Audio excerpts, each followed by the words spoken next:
Puji Tuhan, kalau hari ini kita bisa bertemu kembali, saya berterima kasih pada Bapak Pendeta Rudi sebagai gembala sidang di sini yang mempercayakan untuk hari ini saya boleh menyampaikan firman Tuhan.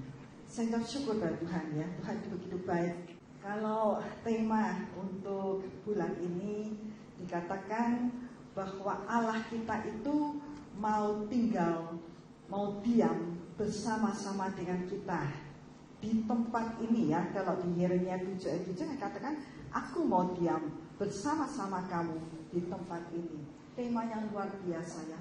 Allah, saya merenungkan tema ini, saya pikir Tuhan, saya nggak tahu ya, saya mau bicarakan apa, tapi Tuhan biarlah Engkau yang berikan saya pengertian ya.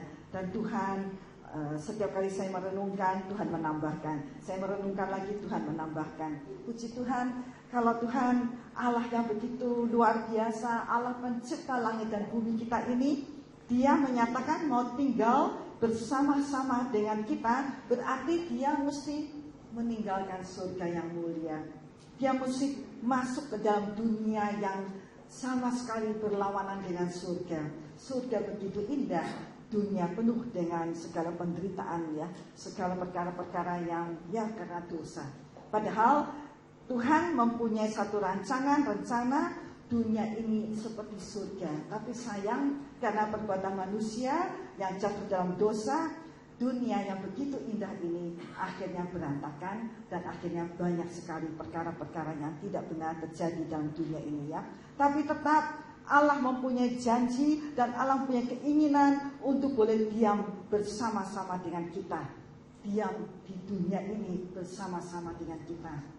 Kalau ada orang mau diam bersama-sama, kalau ada orang mau tinggal di rumah kita, ya, kita pikir kok mau ya dia ya. Apalagi kalau orang itu mungkin orang dari level yang lebih tinggi dari kita. Terus dia itu mau tinggal di rumah kita yang sederhana. Kok mau ya? Kenapa dia mau? Ya, pasti ada sebabnya. Allah mau diam ya bersama-sama dengan kita. Allah yang mengatakan di Yeremia 7 adalah Allah Bapa. Ya. Allah Bapa mengatakan, aku mau diam bersama-sama kamu di tempat ini, di dunia ini loh. Ada satu tempat dia mau diam bersama-sama. Waktu itu umat Israel yang diberitahu ya. Tapi maksudnya juga sekarang ini untuk kita ya, yang sama-sama dengan Tuhan ya, yang adalah umat Tuhan. Aku mau diam bersama-sama dengan kamu. Luar biasa Tuhan, kok Engkau mau ya tinggal bersama-sama kita ya. Kenapa Tuhan? Kenapa Tuhan mau? Karena ada satu motivasi Tuhan, satu kerinduan Tuhan, yaitu apa? Kasih.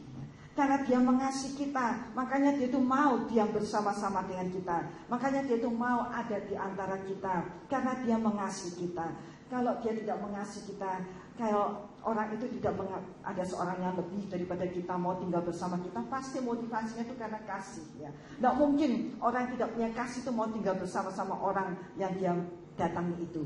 Nah, ini motivasi Allah, keinginan Allah, kerinduan Allah diam itu karena Dia mengasihi kita.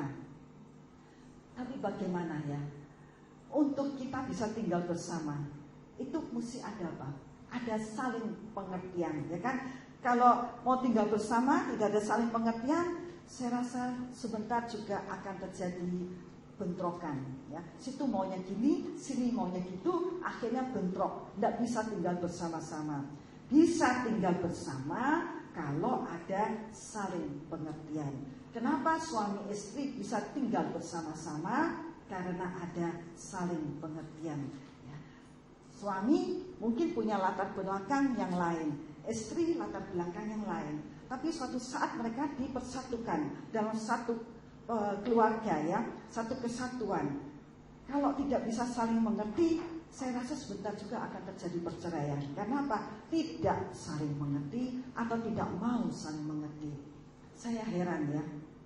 Akhir-akhir ini saya punya teman-teman yang dekat, karena saya banyak pelayanan sana sini, ada teman-teman gitu, mereka masih muda ya, baru menikah. Saya sedih sekali. Saya tahu ya orang ini karena dia itu dekat, kita sering pelayanan bersama. Waktu dia mau menikah juga dia kenalkan calon suaminya pada saya. Dan calon suaminya itu juga pernah membantu di domba kecil. Saya tahu kayaknya si orang baik juga. Tapi waktu sudah menikah, waktu mereka menikah itu saya ingat banget ya, tanggal 19 Januari tahun 2013, waktu banjir besar itu. Saya sudah punya rancangan untuk mau datang, pasti mau datang karena itu teman ya. Tapi karena banjir besar, ya itu pernikahan pestanya dibatalkan. Tapi tetap mereka itu Katolik ya, mereka tetap diberkati di gereja, tetapi tidak ada pesta. Itu pemberkatan juga bukan di gereja yang dimaksud, di gereja yang lain di mana bisa mengadakan itu pemberkatan nikah. Saya pikir, waduh, puji Tuhan ya, sekalipun tidak ada pesta, tetap ada pemberkatan nikah. Saya bilang ya puji Tuhan, Tuhan itu baik ya. Baru mereka menikah, baru punya anak itu setahun ya. Waktu terjadi goncangan itu, anak itu belum berusia setahun, hampir setahun. Terjadi goncangan ya. Si istri, karena istri itu yang teman saya menghubungi saya ya, itu gini ya, itu gini. Terus saya nggak bisa berbuat apa-apa, cuma sedih dalam hati saya. Aduh kenapa? Saya tahu dia itu baik ya. Maksudnya saya pikir dia itu pasti bisa ya, kalau dia menikah pasti dia itu bisa lah membina satu keluarga yang baik. Bisa sampai mungkin sampai turun-temurun gitu ya, pokoknya sampai beranak cucu itu ya. Tapi kok kenapa baru belum usia setahun itu anak, kenapa kok bisa terjadi bentrokan, saling tidak mempercayai, saling tidak ada pengertian, sehingga hampir saja terjadi perceraian ya. Tapi puji Tuhan ya, tetap diberi, dia juga orangnya untung ya, orangnya itu hatinya juga tulus pada Tuhan. Dia tidak pernah lari ke dia, karena dia kenal saya, dia selalu curhat pada saya, tapi pada orang lain enggak. Terus dia itu apa? Dia selalu lari ke gereja ya. Kalau ada apa-apa dia ke gereja. Dia terus ada kalau di Katolik itu ada misa pernikahan, ada apa, dia ikutin selalu ya. Dan puji Tuhan, saya tetap syukur pada Tuhan ya. Tuhan begitu baik. Asal ada kemauan ya. Saya bilang sama teman saya ini ya, pokoknya tetap punya hati yang lembut, tetap punya hati yang mau ya mengerti maksud Tuhan. Dia mau mengerti. Akhirnya akhir-akhir ini saya lihat mereka sudah bisa bersama-sama kembali. Saya merasa syukur pada Tuhan. Tuhan terima kasih, masih muda ya, itu anak juga memerlukan mereka. Ini kok apa-apa sudah mau saling pisah ya. Kenapa? Ini akhir zaman ya. Akhir zaman itu ada begitu banyak hal-hal yang menggoda, begitu banyak hal-hal yang mungkin bisa membuat seseorang itu lupa bahwa dalam hubungan suami istri itu harus ada saling pengertian, saling bisa menerima ya. Kekurangan satu dengan yang lain saling harus bisa diterima. Saya tanya kepada teman saya itu ya, apa sih, kenapa kok kamu sampai begitu sama suamimu? Dia bilang, saya tidak mempercayai dia tante. Loh, kok tidak mempercayai dia, kenapa? Dia pernah bohong. Jadi si teman saya ini tidak bisa mempercayai dia lagi. Itu saya bilang, udahlah ya, jangan lupakanlah. Mungkin juga dia tidak bohong, mungkin kamu juga salah mengertikan dia ya, pokoknya. Tapi saya bersyukur ya, bahwa pada akhirnya mereka bisa kembali lagi bersama-sama ya. Mereka bisa kembali lagi merupakan satu keluarga yang indah ya. Saya pikir itu anak bagaimana kalau suami istri saling berpisah, kayaknya tuh apa nggak ingat kepada si anak itu, apa jadinya dengan anak itu ya. Anak itu pada siapa? Dia adalah bagian dari papa, dia adalah bagian dari mama. Kalau suami istri saling berpisah, pada siapa dia mau ikut? Kasihan banget ya. Tapi puji Tuhan ya, kalau orang tuanya itu punya kerinduan, sama-sama cinta Tuhan, itulah yang terjadi ya. Sekalipun bentrok, sekalipun rasanya itu udah mau cerai, tapi karena dua-duanya cinta Tuhan, dua-duanya takut akan Tuhan, akhirnya bisa juga mereka saling kembali lagi ya. Dan saya sangat bersyukur pada Tuhan. Begitu baiknya Tuhan ya, luar biasa. Saya melihat Tuhan luar biasa. Tuhan yang begitu luar biasa itu mau diam di antara orang-orang di bumi ini yang sudah saling mau punya pikiran sendiri ya. Tapi dia Allah yang baik. Di Yohanes 1 ayat 14 Di situ dikatakan firman itu telah menjadi manusia dan diam di antara kita, ya. Firman itu adalah Tuhan. Firman itu adalah Yesus, ya. Yesus itu adalah Allah Putra. Tadi itu Allah Bapa. Allah Bapa bicara. Allah Bapa berfirman, aku mau diam bersama-sama dengan kamu, ya. Aku Bapa mau tinggal bersama-sama kita. Apa kenyataannya? Kenyataannya adalah, pelaksanaannya adalah Yesus putranya yang tunggal, yaitu Allah yang menjadi manusia, udah datang di antara kita, sudah tinggal di antara kita, dan dia ada di antara kita. Dia kayaknya itu Allah tuh mau tahu, kenapa sih manusia sukaannya lemah, kenapa sih manusia tuh kok sukanya sebentar dekat, sebentar jauh. Allah mau tahu, ya, dan dia jadi manusia, dia mau tahu perasaan kita, dia mau tahu apa sih kelemahan manusia ini. Dia sendiri jadi manusia yang lemah. Pada saat dia mau disalibkan, dia tidak menunjukkan kuasa keilahiannya, dia terima apa yang menjadi tugasnya, yaitu menerima segala penderitaan, segala kekejaman dunia ini. Dia terima supaya apa? Supaya dia mengerti kita. Bagaimana kita mau datang kepada Allah yang begitu mulia, hebat dengan segala persoalan kita, kalau Allah tidak pernah tahu persoalan kita, ya. Tidak pernah begitu merasakan kedalaman kesusahan kita, kedalaman penderitaan kita. Itu dia sekarang sudah tahu, ya. Kalau kita datang kepada Tuhan itu dengan mengatakan segala penderitaan kita, segala keluhan hati kita, ya. Kadang-kadang kita merasa diri kita lemah, ya. Kita punya kerinduan, keinginan untuk menjadi satu pribadi yang Tuhan maui. Tapi kok nggak nyampe, ya. Belum nyampe kita udah gagal, belum nyampe kita gagal lagi. Kenapa? Kalau kita merasakan itu dan kita menyadari kelemahan kita, Allah itu sudah menjadi manusia dan dia itu sudah tinggal bersama-sama kita. Dia tahu kelemahan kita, dia tahu penderitaan kita, dia sudah merasakannya. Apapun penderitaan kita, kita bisa ngomong dengan dia, dia mengerti, ya. Tinggal kita ngomong, apa sih, apa, maunya apa, kenapa, ya, apa yang sedang kita rasakan saat ini. Kita datang kepada Tuhan dengan apa adanya. Kita katakan karena kita percaya dia Allah yang maha tahu. Dia Allah yang sudah mengerti, sudah menjalani, sudah menghidupi kehidupan kita ini. Penderitaan kita, ketidakmengertian kita, dia tahu karena dia sudah mengalami sendiri, ya. Firman telah menjadi manusia dan diam di antara kita. Yesus putra Allah, Allah sendiri jadi manusia dan ada di antara kita, ya. Dia tahu penderitaan kita. Lebih lagi, Tuhan Yesus sudah naik ke surga dan dia mengatakan apa? Aku tidak meninggalkan kamu piatu. Aku akan datang untuk memberikan kamu pertolongan. Aku akan kirim penolong itu kepada kamu. Kenapa Tuhan Yesus mau kirim penolong itu? Penolong yang lain. Penolong yang lain adalah siapa? Roh Kudus, ya. Kenapa sih Yesus kok mau kirimkan Roh Kudus itu? Memang itu janji Bapa, ya. Di Yoel dikatakan, di Nabi Yoel, pada saat zaman akhir itu Tuhan akan mencurahkan rohnya dan pada anak-anak muda, pada anak-anak, pada orang tua, ya. Kenapa?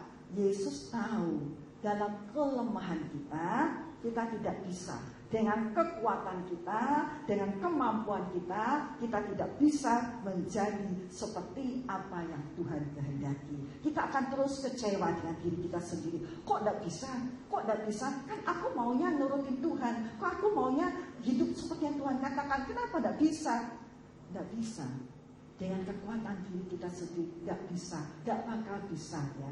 Sudah, ya. Lebih baik kita tuh serahkan kepada Tuhan, ya.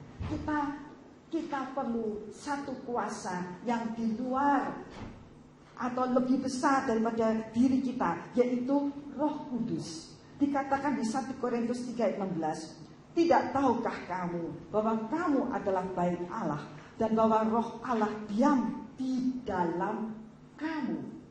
Tadinya dari pertama Allah berjanji, ya, aku mau diam bersama-sama kamu, ya. Pertama, Allah Bapa mau diam bersama kita. Kedua, Allah sendiri sudah jadi manusia dan sudah diam di antara kita. Step yang ketiga, Roh Kudus dicurahkan dan dia ada di dalam diri kita. Dia ada, dia tinggal di dalam kita. Kita ini adalah roh Allah, kita ini ada bait Allah, kita ini ada rumah Allah ya. Dan roh Allah diam di dalam kita. Ini yang seringkali kita lupakan, bahwa ada roh Allah yang diam di dalam diri kita ya. Kalau kita melupakan hal ini, kita tuh bisa kacau balau, kita ini bisa merasa lemah, kita bisa merasa diri down sekali ya. Tapi puji Tuhan ya, sekali lagi puji Tuhan. Tuhan Yesus tahu kelemahan kita. Tuhan Yesus tahu kita memerlukan kuasanya. Dan dia kirimkan Roh Kudus pada hari Pentakosta. Untuk apa? Untuk diam di dalam diri kita. Untuk memimpin kita.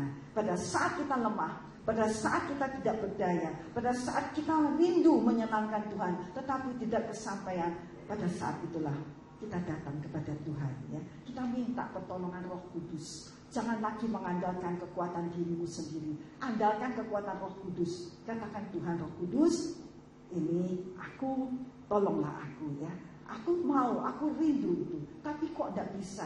Beri aku kuasa, beri aku kemampuan. Kalau kita mempercayakan diri kita kepada Dia, kalau kita tuh menyandarkan diri kita kepada kekuatan Dia, Tuhan itu akan turun tangan ya. Tuhan itu akan menolong kita. Puji Tuhan, terlalu sering ya, saya sendiri juga ya, mengalami begitu kayak itu sudah habis kekuatan ya, kayak tidak ada lagi kekuatan melayani, tapi tidak ada kekuatan. Bagaimana ya? Tapi dalam suatu mimpi ya, saya itu kayaknya itu ada sesuatu di atas saya.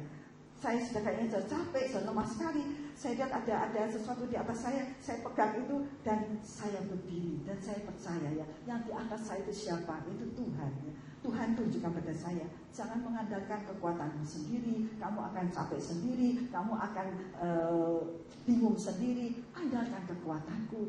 Dia sudah turunkan tangan dan saya pegang tangan Tuhan dan Tuhan angkat saya kembali. Puji Tuhan, itu yang harus kita selalu alami ya. Pada saat kita sudah tidak mampu, datanglah pada Tuhan. Pada saat segala sesuatu udah rasanya itu kacau balau, sudah pada dasar sekali, datanglah kepada Tuhan ya.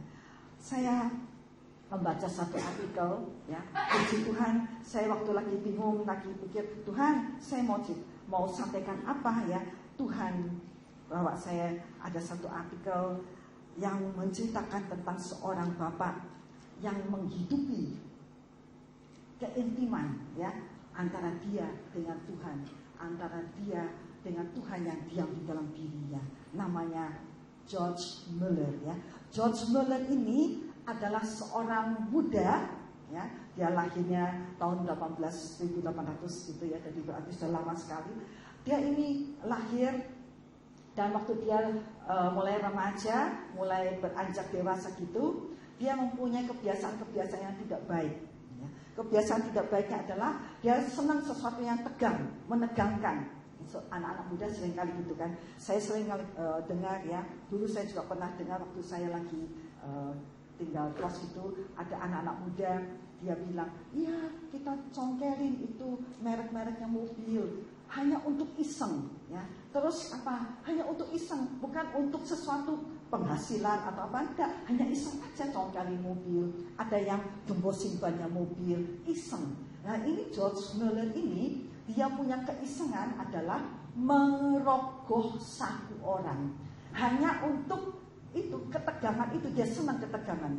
Dia rogoh satu orang, maksudnya apa? Mencopet ya. Bukan untuk mendapatkan uangnya, tapi hanya untuk ya kesenangan. Itu loh, akan terjadi apa kok dia tuh, bisa loh. Nah, terakhir loh, itu orang itu aku copet loh, udah ketahuan loh. Hanya untuk kesenangan itu aja. Waktu masih muda, waktu dia masih remaja. Dan apalagi kesenangannya? Kesenangannya adalah minum minuman keras. Dan satu lagi kesenangannya, yaitu dia suka bohong.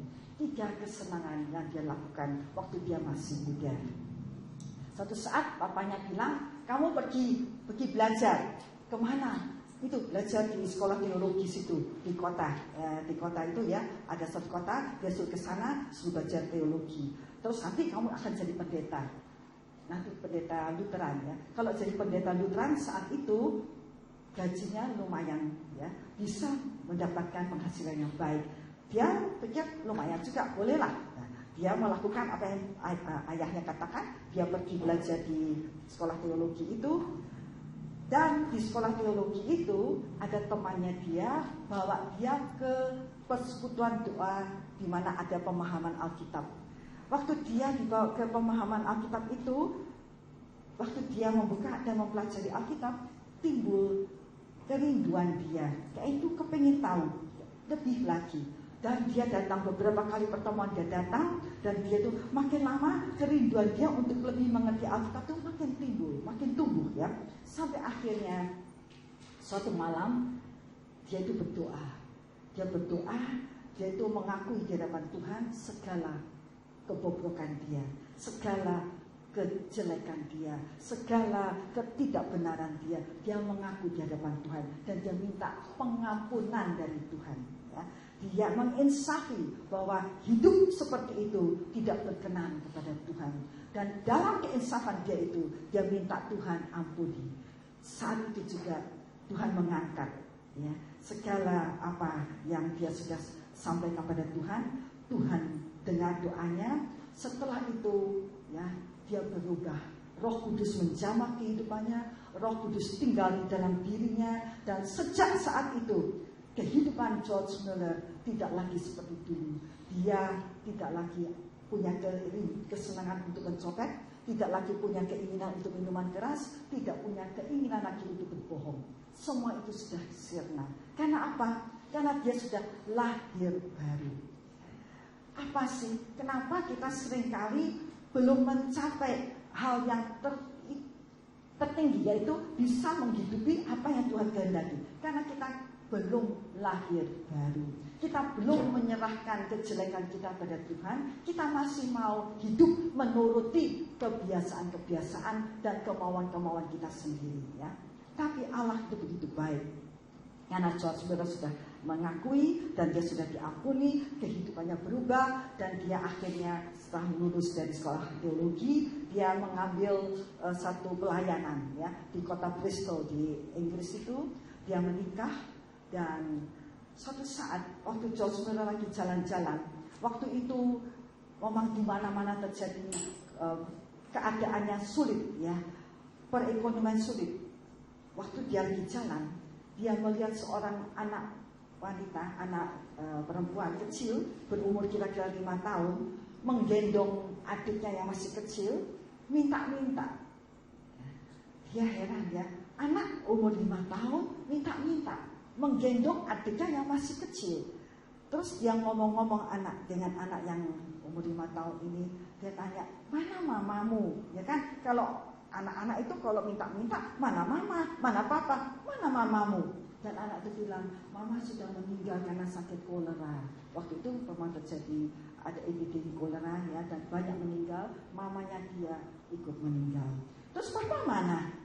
Papa meninggal karena tertimbun waktu dia itu adalah pekerja tambang ya, tertimbun waktu ada kena. Jadi tidak punya mama, tidak punya papa, dan si anak ini mengemis dengan adiknya yang masih kecil di gendongannya di belakangnya.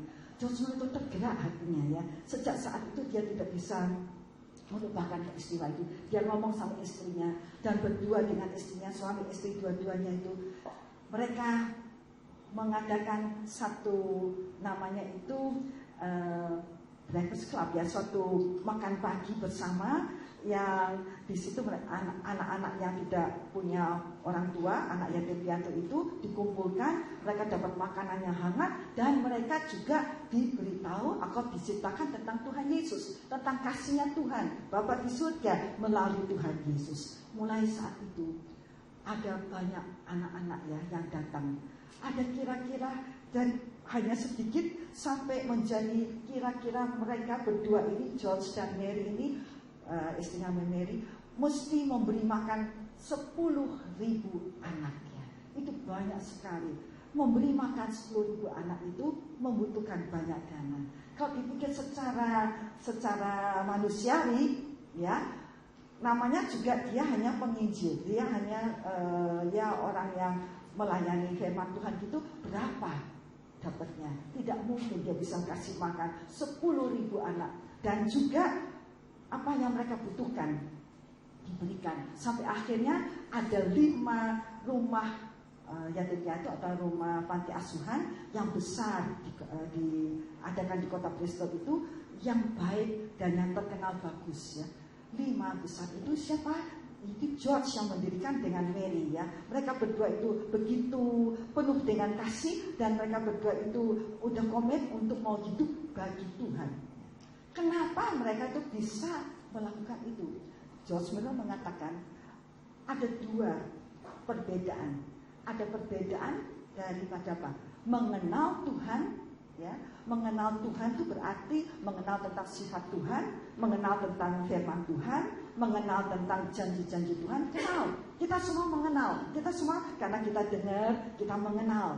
Tapi yang lebih penting lagi adalah percaya pada Tuhan ya. Mengenal aja itu kurang. Harus ada satu tindakan yang lebih dalam daripada mengenal, yaitu percaya. Percaya itu apa? Menghidupi pengenalan kita akan Tuhan. Kita tahu bahwa Tuhan itu maha kuasa. Kita menghidupi pengenalan kita bahwa Tuhan itu maha kuasa. George Mueller ya, dia bilang dia menghidupi pengenalan dia akan Tuhan itu ya, bahwa Tuhan maha kuasa, bahwa Tuhan sudah punya janji, dan janji Tuhan itu pasti ditepati. Itu dia menghidupinya. Kenapa kita tidak bisa? Karena kita tidak percaya kepada Tuhan. Kita punya pemikiran-pemikiran kita sendiri. Kita punya cara-cara kita sendiri, dan kita kurang menyerahkan kepada Tuhan. Ada satu ayat juga di Amsal ya, di Amsal 16 dikatakan juga bahwa serahkanlah perbuatanmu kepada Tuhan dan Ia akan melaksanakannya ya. Amsal 16 ayat 3 mengatakan, serahkanlah perbuatanmu kepada Tuhan, maka terlaksanalah segala rencanamu.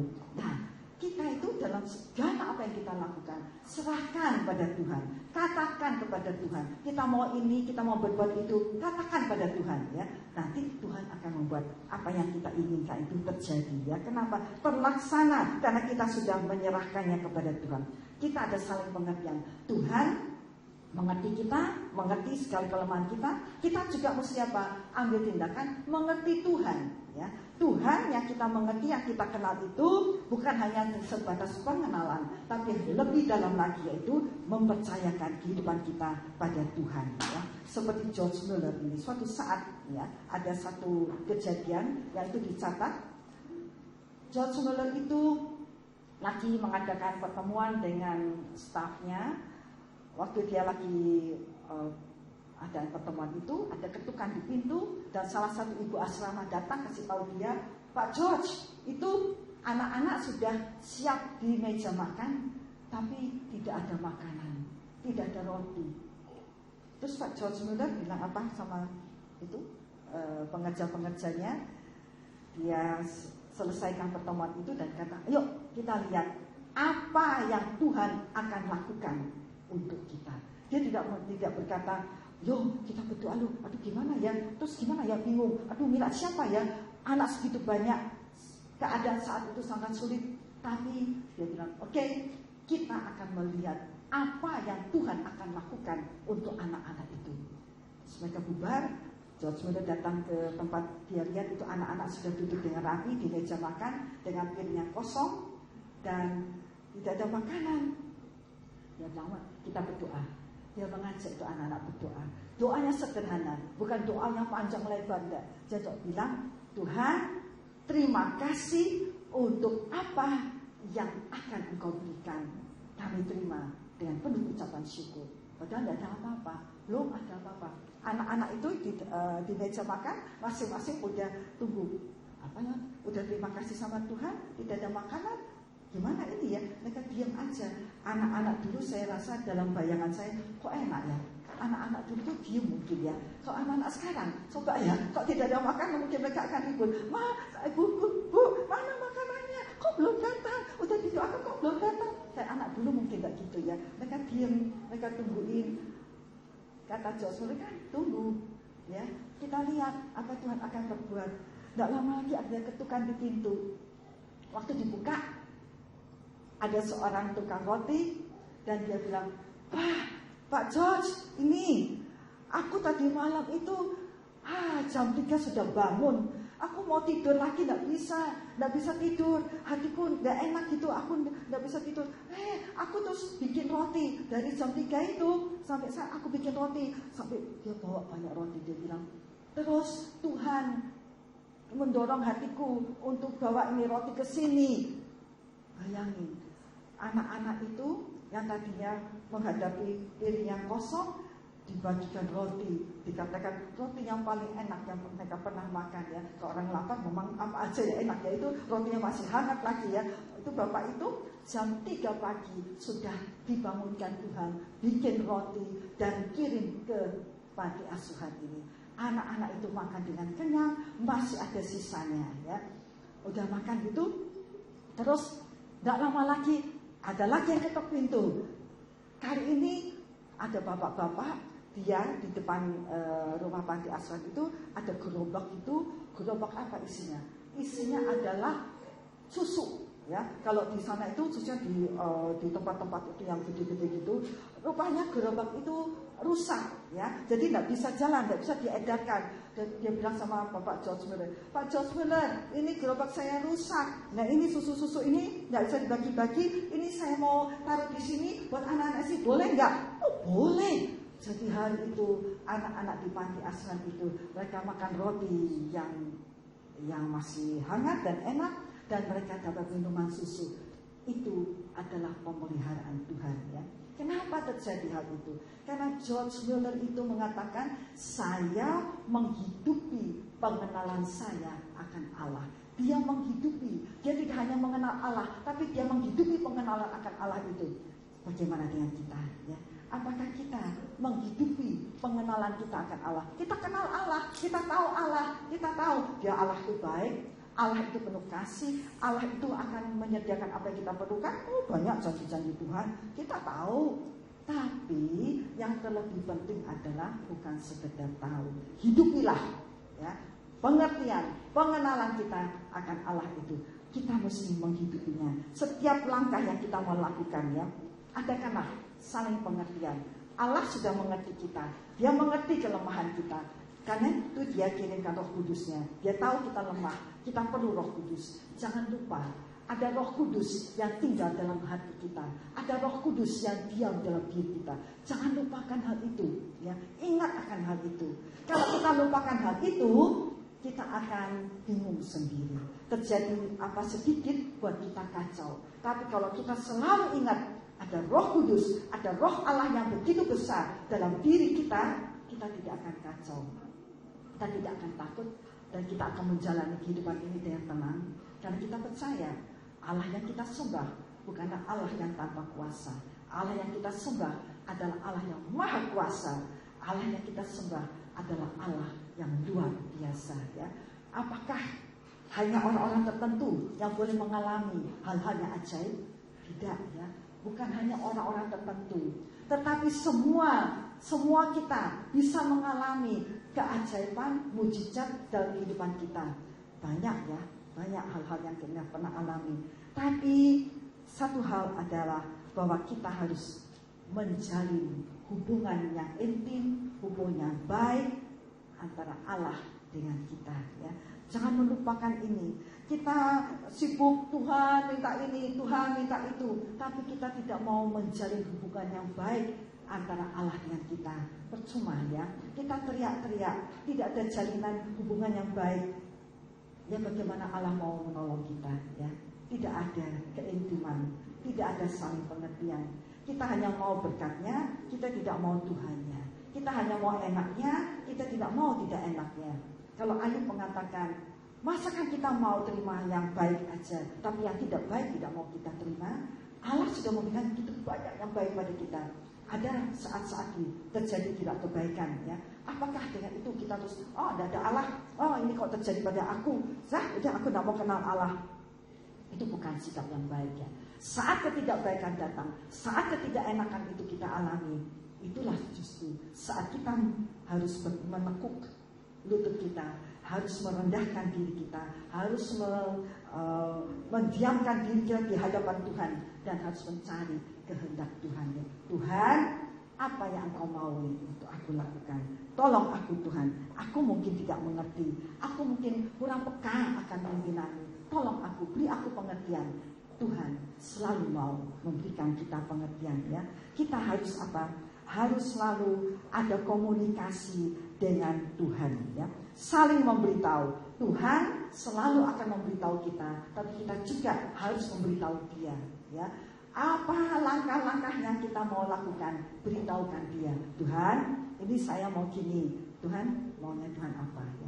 Seringkali kita tidak melakukan itu. Kita sudah melangkah duluan. Kalau kita jatuh atau kita gagal, ya kenapa ini terjadi? Tuhan, kenapa ini terjadi? Gini ya. Kita mau, Tuhan berkati ya, ini aku mau gini. Tapi kita tidak tanya Tuhan, inikah Tuhan jalanmu? Itu seringkali kita alami. Juga saya alami. Waktu itu, waktu saya masih di SMA, mau mencari fakultas, saya juga mau saya sendiri ya. Saya cuma punya satu tekad gitu dalam hati, tidak mau seperti kakak saya. Saya tidak tahu kenapa. Saya dan kakak saya hanya berbeda setahun ya. Tapi kakak saya dengan saya itu lain. Ya. Maksudnya itu kakak saya itu orangnya lebih lincah. Dia tuh kalau dalam pergaulan baik, saya lebih pendiam ya. Tapi saya itu kalau orang-orang ketemu saya selalu bilangnya, oh ini ya, oh ini adiknya itu ya, adiknya si itu ya, dia sebut nama. Kok selalu dihubung-hubungkan kakak saya? Saya bukan, pokoknya saya mau sendiri. Kesombongan diri saya tidak mau sama dengan kakak saya. Kakak saya waktu itu sudah masuk di IKIP bahasa Inggris. Saya tidak mau masuk IKIP bahasa Inggris. Saya mau Jerman, saya mau bahasa Jerman. Itu itu tekad saya. Menurut saya ya di sekolah di kelas 3 itu bahasa Jerman saya cukup baik dan kayaknya saya dapat dorongan juga dari guru bahasa Jerman. Ya kamu itu aja suruh melamar ke IKIP bahasa Jerman. Saya melakukan itu dengan kemauan saya sendiri dan apa yang terjadi? Saya bersyukur sama Tuhan ya. Tuhan mau merendahkan saya. Maksudnya itu saya harus belajar tidak sombong. Saya sombong karena saya tidak mau sama dengan kakak saya, tidak mau masuk bahasa Inggris, saya memilih bahasa Jerman, saya tidak diterima. Padahal di sekolah bahasa Jerman saya itu tinggi di antara di kelas ya, tapi toh saya tidak diterima di IKIP bahasa Jerman waktu itu. Saya kecewa. Tidak diterima. Udah teman-teman yang lain ya bilang, enggak apa, kita nanti itu ikut gelombang kedua bisa kok. Saya enggak mau, saya diterima. Udah timbul lagi kesombongan, enggak mau. Tapi terus puji Tuhan, tapinya Tuhan itu mengarahkan saya. Akhirnya saya masuk sastra Inggris ya, bukan IKIP tapi sastra Inggris. Saya merasa syukur sama Tuhan ya. Kalau saya mengikuti kemauan saya sendiri, kalau waktu itu saya mungkin ikut gelombang kedua mungkin akan diterima di IKIP Jerman. Bahasa Jerman jarang dipakai ya. Kalaupun saya ahli dalam bahasa Jerman, mungkin kurang banyak tempat untuk saya bisa bekerja. Padahal saya harus bekerja ya. Tapi saya bersyukur karena saya akhirnya memilih sastra Inggris, saya bisa bahasa Inggris, banyak lapangan pekerjaan untuk saya ya. Tersedia banyak lapangan, lebih mudah daripada kalau saya misalnya bahasa Jerman gitu ya. Dan puji Tuhan, waktu saya masuk dalam pelayanan di domba kecil, itu bahasa Inggris banyak dipakai ya. Saya tahu semua itu apa? Tuhan tuh pimpin ya. Tuhan tuh mengarahkan saya. Sekalipun saya seringkali keras hati, seringkali sombong, seringkali mesti dibantu Tuhan untuk direndahkan, saya ucap syukur. Tuhan terima kasih ya. Saya melihat begitu baiknya Tuhan dalam kehidupan saya ya. Karena Tuhan tuh mau memimpin langkah demi langkah dalam kehidupan saya.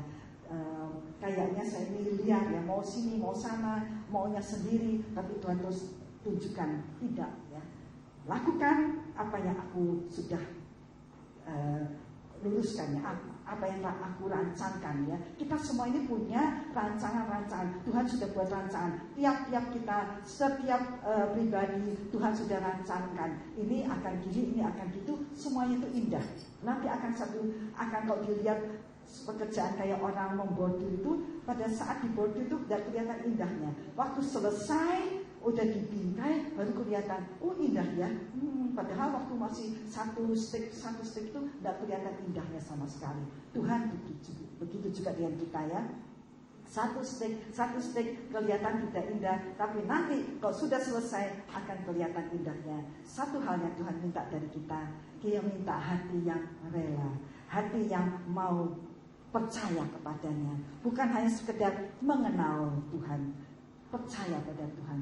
Kalau kita percaya dan menghidupi ya pengenalan kita akan Tuhan itu, maka kita juga akan bisa mengalami Tuhan diam bersama kita. Dia diam bukan hanya bersama kita, dia diam di dalam diri kita. Dia ada di dalam diri kita. Dia akan pimpin kita langkah demi langkah melalui perjalanan hidup ini. Entah berapa lama saudara punya jalan kehidupan, entah berapa lama saya punya jalan kehidupan, tetapi saya percaya ya, setiap langkah yang saya buat, mulai dari saat waktu saya sudah serahkan hidup pada Tuhan itu sampai akhir hidup saya percaya Tuhan yang akan mengaturkannya ya. Dan dari apa yang saya baca tentang George Mueller ini juga memberikan saya itu pengertian, hidup ini bukan untuk diri sendiri ya. Seringkali kenapa kita terjadi hal-hal yang tidak menyenangkan, karena kita mau hidup untuk diri kita sendiri. Kita egois. Yang kita pikirkan hanya diri kita sendiri, kesenangan kita sendiri, keperluan kita sendiri, dan itu tidak akan membawa kita kemana-mana ya. George Mueller ini selama dia hidup, dia itu mendapatkan uang 1.500 ya pound sterling. 1.500 pound sterling itu kalau dirupiahkan berapa miliun sekarang ini ya, berapa triliun mungkin ya zaman sekarang ini. Pada saat itu 1.500 pound sterling itu dia itu kelola waktu dia meninggal hanya punya uang 160 pound sterling. Dia tidak meninggal dalam punya rumah banyak atau mobil banyak atau barang-barang secara dunia ini, tidak ya. Tapi dia meninggalkan dunia ini dengan membahagiakan begitu banyak jiwa-jiwa ya, anak-anak yatim piatu yang telah dia sekolahkan, anak-anak yatim piatu yang telah dia beri makan. Mereka menjadi orang-orang yang ya suatu saat yang bisa menjadi orang-orang yang bisa menghidupi diri mereka sendiri ya, bukan lagi orang yang tidak punya pengharapan, anak yatim piatu. Nah, kenapa terjadi hal itu? Karena ada orang yang mau hidup bukan untuk dirinya sendiri, mau hidup untuk kepentingan orang lain. Saya teringat akan satu tokoh lagi ya, itu George Mueller tahun 1800-an. Tapi ini yang tahun masih belum terlalu lama ya, Ibu Teresa ya, Mother Teresa itu dia juga seorang yang tidak hidup untuk diri sendiri. Dia hidup untuk orang-orang lain. Dia hidup untuk orang-orang miskin di India itu, orang-orang yang tidak diperhatikan. Dia memperhatikan mereka. Orang-orang yang sudah dibuang oleh keluarga, tidak punya rumah, tinggal tunggu mati. Tapi si Ibu Teresa ini, dia digerakkan Tuhan untuk membawa orang-orang itu pulang ke rumahnya. Dia layani supaya mereka punya kematian yang menyenangkan, maksudnya tidak dalam keadaan yang seolah-olah ditelantarkan. Dia nyatakan bahwa ada yang memperhatikan, ada yang mau memberikan pengurusan pada mereka ya.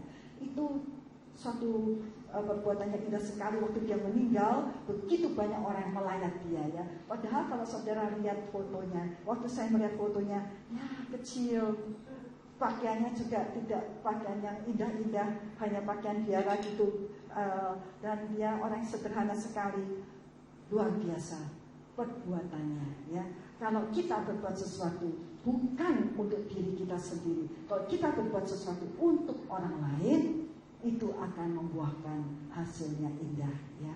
Kita menjalani kehidupan seperti yang Tuhan kehendaki. Kita mengenal Tuhan. Apa maksud maunya Tuhan? Tuhan mau, kata firman Tuhan, kasihilah sesamamu manusia seperti dirimu sendiri. Itu maunya Tuhan ya. Dan kita harus menghidupinya. Pertama tentu kasihlah Tuhan Allahmu dengan segenap hatimu, segenap jiwamu, segenap pikiranmu, segenap budi, segenap kekuatanmu. Itu pertama yang kita harus dapatkan. Setelah itu kasihlah sesama manusia ya. Kita harus belajar untuk kita saling mengasihi ya, saling mengenal. Karena apa? Itulah memang kehendak Tuhan untuk kita hidup di dunia ini. Hidup kita di dunia bukan untuk diri kita sendiri. Hidup kita di dunia adalah untuk orang-orang lain, untuk menolong orang-orang lain. Ya, mari saudara, mungkin saudara pikir apaan sih itu? Tapi mari ya, saya menghimbau, kalaupun apa yang saya sampaikan ini kurang jelas, minta Roh Kudus. Roh Kudus ada dalam hati kita semua. Minta Roh Kudus untuk memberikan penjelasan, memberikan pengertian yang lebih baik ya tentang apa yang tadi dengar. Tuhan, apakah benar begitu? Selidiki Alkitab, ya. Kasihi firman Tuhan, hidupi firman Tuhan. Maka apa yang akan terjadi? Akan terjadi hal-hal yang luar biasa. Mujizat akan terjadi melalui kehidupan kita. Sekalipun kita bukan orang yang luar biasa, mujizat bisa terjadi. Karena apa? Karena kita menghidupi firman Tuhan. Kita menghidupi pengenalan kita akan Tuhan. Puji Tuhan, Allah diam di antara kita. Allah sudah jadi manusia dan Allah sudah memberikan rohnya pada kita, diam di dalam hati kita. Mari kita datang kepada Tuhan. Mari kita merenungkan ya, sambil kita diam di hadapan Tuhan. Mari kita renungkan, apakah kita sudah menghidupi pengenalan kita akan Allah? Apakah kita sudah menjalani kehidupan ini bersama-sama dengan Allah? Atau kita menjalani kehidupan ini mau kita sendiri, sesuka hati kita, yang akhirnya membawa kita pada kekacauan, yang akhirnya membawa kita kepada keterpurukan. Tapi firman hari ini mengingatkan kita, membuat kita untuk boleh datang kepada Tuhan, untuk boleh merendahkan diri di hadapan Tuhan, untuk meminta Dia kembali memimpin langkah-langkah hidup kita. Ada satu lagu yang mengatakan, tiap langkahku, ku tahu yang Tuhan pimpin. Mungkin bisa langkahku. Sambil kita menutup mata, sambil kita merenungkan dan kita menyanyikan lagu ini, ingat bahwa setiap langkah kita Tuhan yang pimpin dan kita minta Tuhan untuk memimpin kita. Dan saya akan serahkan kepada Pak Pendeta Rudi untuk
bahwa hidup kita ini bukannya lagi untuk kita hidupi menyenangkan diri sendiri, tapi kita punya hidup ini diberi oleh Tuhan untuk memperhatikan orang-orang sekitar kita. Jangan lagi hidup untuk diri sendiri, hiduplah untuk orang-orang yang lain. Suami, hiduplah untuk istri dan anakmu, istri, hiduplah untuk suami dan anakmu. Mungkin ada ibu, mungkin ada bapak, hiduplah untuk anak-anakmu. Mungkin ada anak-anak, hiduplah untuk orang tuamu. Kita tidak lagi hidup untuk diri kita sendiri. Kalau kita masih hidup untuk diri kita sendiri, kita akan kecewa, kita akan terpuruk, dan kita tidak akan mendapatkan apa-apa. Tapi Tuhan mau, Dia mengerti kita, Dia tahu kelemahan kita. Tapi mari kita juga belajar untuk mau mengerti Dia, untuk mau melakukan apa yang menyenangkan hatinya. Tuhan mengatakan, jikalau kamu mengasihi aku, lakukanlah segala perintahku. Kalau kita benar-benar mengasihi Tuhan, kalau benar-benar kita sudah memberikan hidup kita kepadanya, kalau benar-benar kita sudah mau mengikut Dia, mari kita lakukan apa yang Dia kehendaki. Mengasihi bukan diri sendiri, tapi orang lain lebih daripada diri sendiri. Haleluya, haleluya. Terima kasih Tuhan Yesus. Setiap langkah yang kita akan ambil, janganlah kita melakukan menurut kemauan kita sendiri. Tanya Tuhan, serahkan pada Tuhan, beritahu Tuhan apa yang mau kita lakukan, dan minta Tuhan untuk mengatakan baik atau buruknya, untuk memimpin. Kalau baik, supaya Tuhan meloloskan, supaya Tuhan makin memberikan kita pengertian. Dan kalau tidak sesuai, Tuhan juga akan menolong kita untuk menghentikannya dan tidak meneruskannya. Haraplah sama Tuhan, jangan harap manusia. Manusia tidak ada kekuatan, tapi Tuhan Allah kita adalah Allah yang luar biasa. Haleluya. Terima kasih Tuhan Bapa yang baik. Kami serahkan Tuhan setiap kehidupan ke dalam tangan-Mu. Tuhan, Engkau tahu, Engkau melihat, Engkau yang menyelidik setiap hati, yang sungguh-sungguh mau datang kepadamu, yang sungguh-sungguh mau mendekatkan diri kepadamu, yang sungguh-sungguh mau hidup untuk-Mu Tuhan. Engkau jamah, Engkau tolong, Engkau memberikan Tuhan kehidupan, suatu kehidupan yang baru Tuhan. Dan kami percaya dalam kehidupan yang baru banyak akan terjadi, mujizat yang akan terjadi, hal-hal besar akan terjadi. Engkau Allah yang luar biasa, tidak ada mustahil bagimu. Tolong kami Tuhan menghidupi pengenalan kami akan Engkau. Terima kasih Bapa. Haleluya, haleluya. Terpujilah nama-Mu kekal sampai selama-lamanya. Haleluya. Kita nyanyikan dari awal.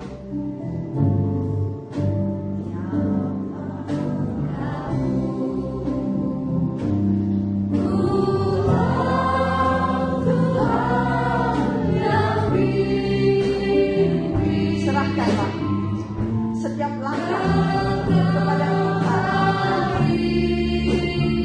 Jangan lagi melakukan hal-hal yang Tuhan tidak suka. Tuhan sanggup memberi pertolongan.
Berjalan melangkah bersama